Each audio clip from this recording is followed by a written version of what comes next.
Welcome back to Venture Vibes.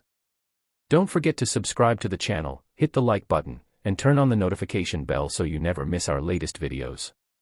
Today, we're diving into a question that many are asking in 2025: why do people refuse, or are unable, to leave Malaysia, even when faced with legal, social, or economic pressure? This is not about rumors or exaggerations, but about real, verifiable stories backed by the latest information.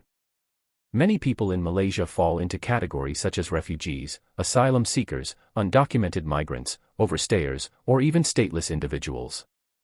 For them, leaving is not always a simple option. One of the biggest reasons people stay is fear of what awaits them back home. Refugees from conflict-ridden countries like Myanmar know that returning could mean persecution, violence, or even death. Stateless individuals, many of whom have lived in Malaysia for years, often don't have a country to return to at all, leaving them trapped in legal limbo. Malaysia, as of 2025, still has not signed the 1951 Refugee Convention or its 1967 Protocol. That means refugees and asylum seekers are not formally recognized under domestic law. Without recognition, they are barred from legal work, public education, and equal access to health care. Even so, many of these people remain because they have built lives here.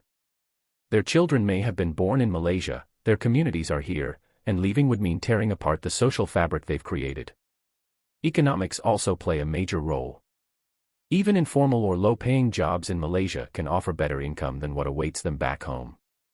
For many, migration was an investment. They took on debt to come here, and leaving prematurely would mean returning home with nothing and possibly facing crippling debt.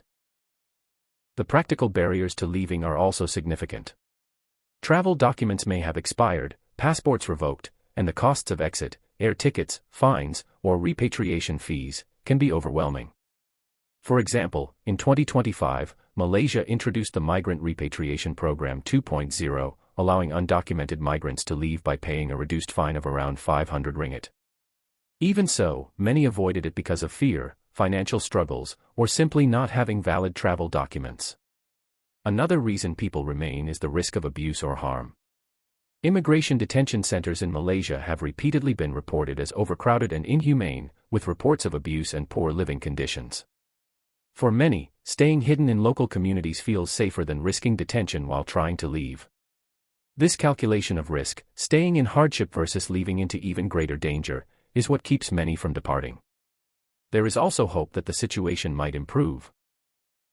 With UNHCR's 2025 to 2027 strategy in Malaysia, there are ongoing pushes for more legal recognition, access to work, and education for refugees. For many, waiting and hoping for policy changes feels better than returning.